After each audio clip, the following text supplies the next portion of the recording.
एक बार फिर से आपके सामने lesson 1 history tracing changes through 1000 years उसके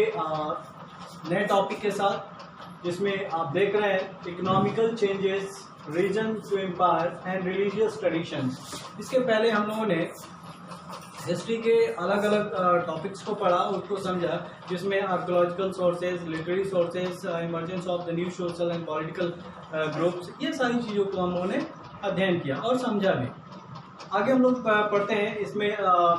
ट्रेसिंग चेंजेस थ्रू 1000 ईयर्स में जैसे बदलाव हुए समाज के विकास के साथ साथ जो बदलाव हुए उन बदलावों को इसमें हम देखेंगे। जैसे कि समाज में इकोनॉमिकल चेंजेस देखने को मिले। इकोनॉमिकल चेंजेस में सबसे पहले सभ्यता के विकास के साथ साथ व्यक्ति या हमारे समाज की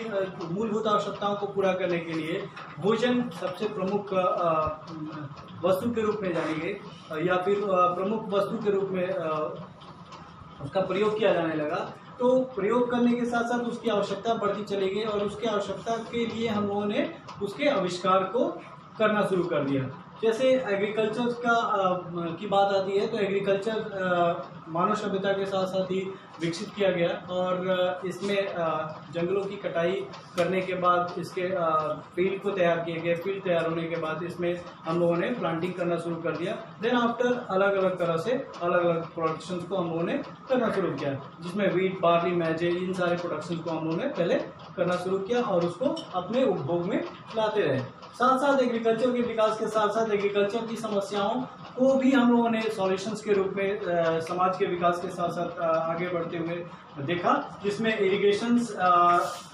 wheel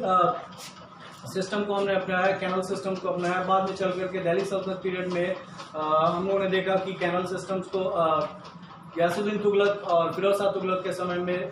network of the canal के रूप में वह सल्तनत ही जाना जाता है या वह किंगडम ही जाना जाता है। तो उस समय नहरों का ज़्यादा विकास किया गया। तो धीरे धीरे हम लोग जो समस्याएं हमारे समाज में आती गई उस समस्याओं के निराकरण के लिए हम लोगों ने उस पर काम करना शुरू किया और उसके सॉल्यूशंस को फाइंड आउट करना शुरू कर दिया। नेक्स्ट इरिगेशंस के बाद हम लोगों ने देखते हैं कि इकोनॉमिकल चेंजेस में मार्केट्स की मैं बात कर रहा हूँ। तो आपको मैंने आर्कोलॉजिकल सोर्सेज में आपको कॉइन्स के बारे में बताया था। तो कॉइन्स जो थे या सिक्के जो थे वो आर्थिक रूप से किसी न किसी रूप से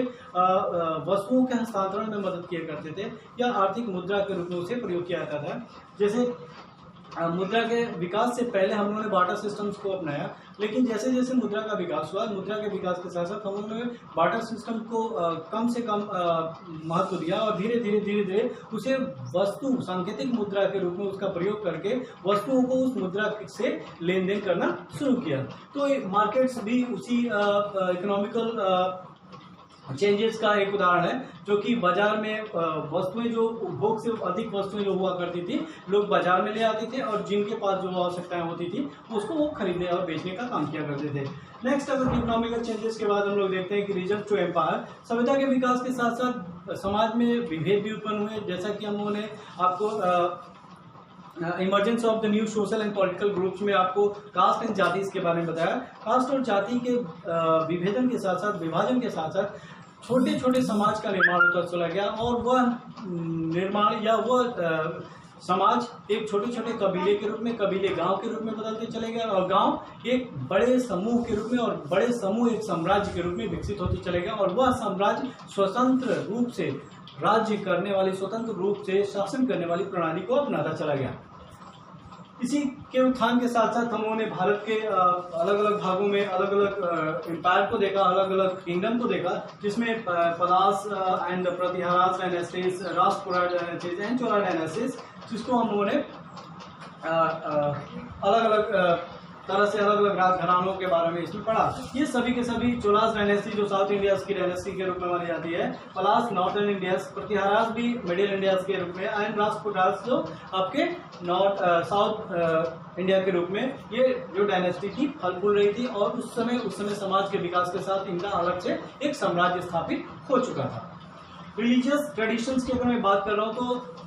व्यक्ति अपने कल्चर या ट्रेडिशंस को अपने अपने रूप में अलग अलग तरह से अपनाता चला गया।